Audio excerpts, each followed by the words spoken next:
Hello out there, subscribers and friends. This is Surviving 2 coming at you with another video.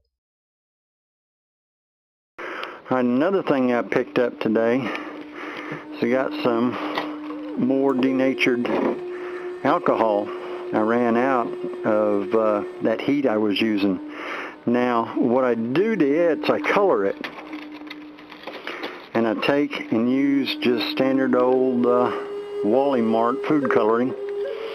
Now I put 10 drops to this whole can right here, and this can is 1 quart. Now that's the color of blue I got. So I think I put in a little too much. So if you mix any in with here, whatever color you decide, only use 5. You probably only need 5. I got a little strong this time. I'd forgotten how much. Terrible things about getting old. Alright.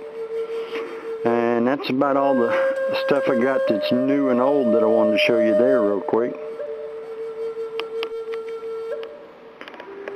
Okay, got something else I want to show you here. I got a bunch of little tins, and an unboxing is posted here. And this is a middle-sized one. What I've done with it is stuck a tea candle in it. That way I can sit and burn the tea candle, do whatever I need to, snuff it, and let it go out. And that way I can carry it a lot easier than just the tea candle by itself.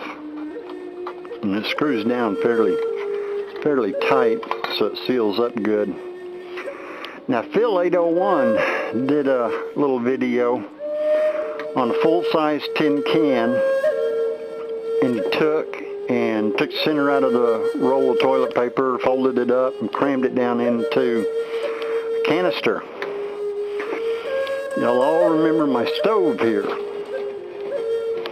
Well, I was trying to think of another fuel other than wood, alcohol, whatnot I could use. And I thought about Phil's idea.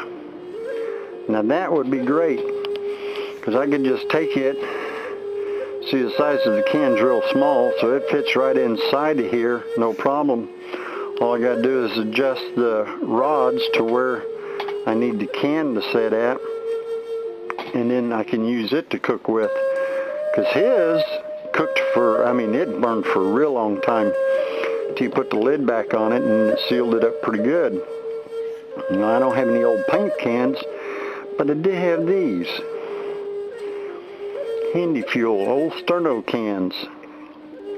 I guess it had gone bad, because I could sit there and shake the canister and you could hear it rattling around inside there. So I took it and opened it back up, in which I had sealed around the edges of all these.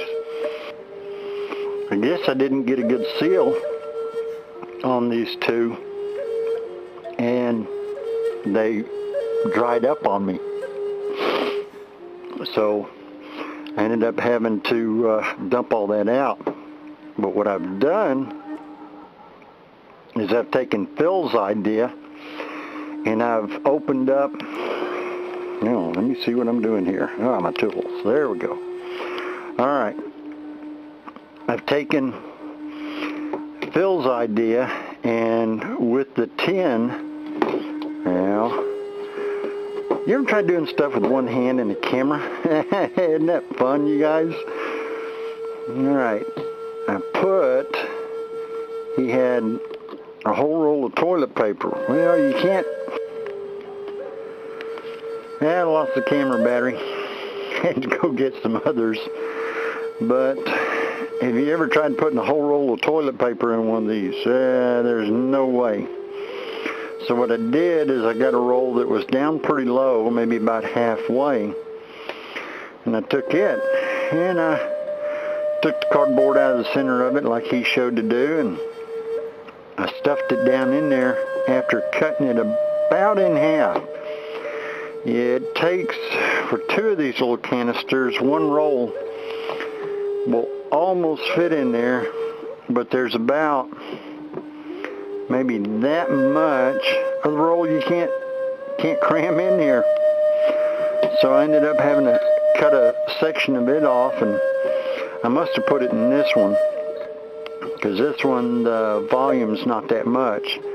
But I put it in the center and folded the roll over and stuffed it down into there. And now I've got two ready to go. What I'm going to do is I'm going to take some new fuel and load it up. And you got to put it in there, wait a while, let it absorb it, put some more in, wait a while, let it absorb it, and just keep going till you get this toilet paper completely saturated. And then once I do that, I'll get back to you. I'm back and I got it full. Now let's see if you can see this. It says 3 ounces of fuel. So the weight's 3 ounces. That's about how much fuel it took. It took about 3 ounces. It's quite a bit heavier. So what I've done, I've taken the grill of my stove and I flipped it over and got it standing up. Just going to drop that down in there, and I won't be able to light it with through the door, because that stove stands up too high. And let me fight with this thing with one hand. Alright, come on. Alright, let me get that shut and I'll get back. Okay, I got it shut and I'm about ready to light it. Get my lens cap out of the way. I put the 2 rods in there up at the highest level. And there's a pretty good amount of distance in between there. Centered that. And all I gotta do is put that thing on when I get going. So let me make sure I get this into an area where it's not around a lot of things. I heard it. Oh yeah, it's lit. Even though you can't see it, I put my face over it and it got hot. Yeah, it's extremely hot. So it's lit down. Yeah, you can see the fire now. So that should burn pretty good. Now as far as getting it put out, now that's going to be another story. What I'm going to have to do, not use a pair of needles, but use my multi-tool. And if I can do this through the lens finder, hang on, I'm going to look outside.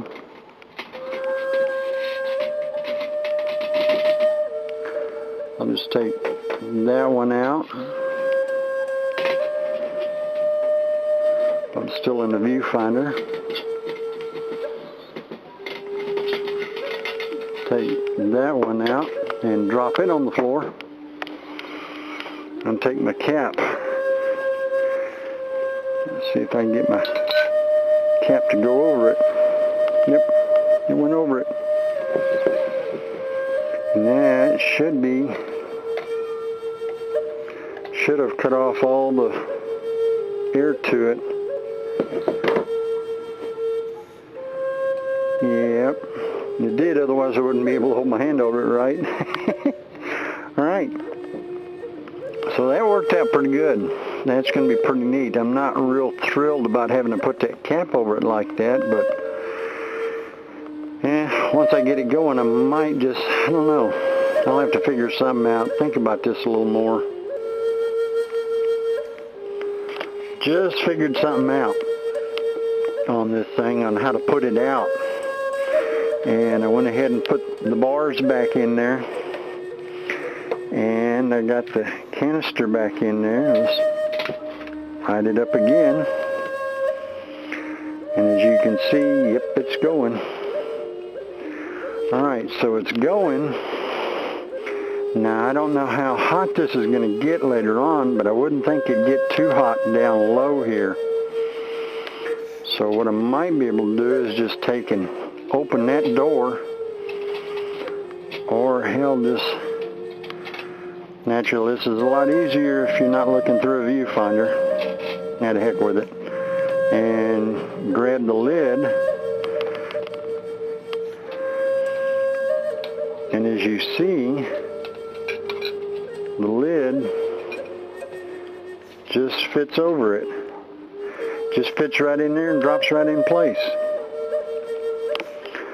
So, let me get the lens cap out of the way again.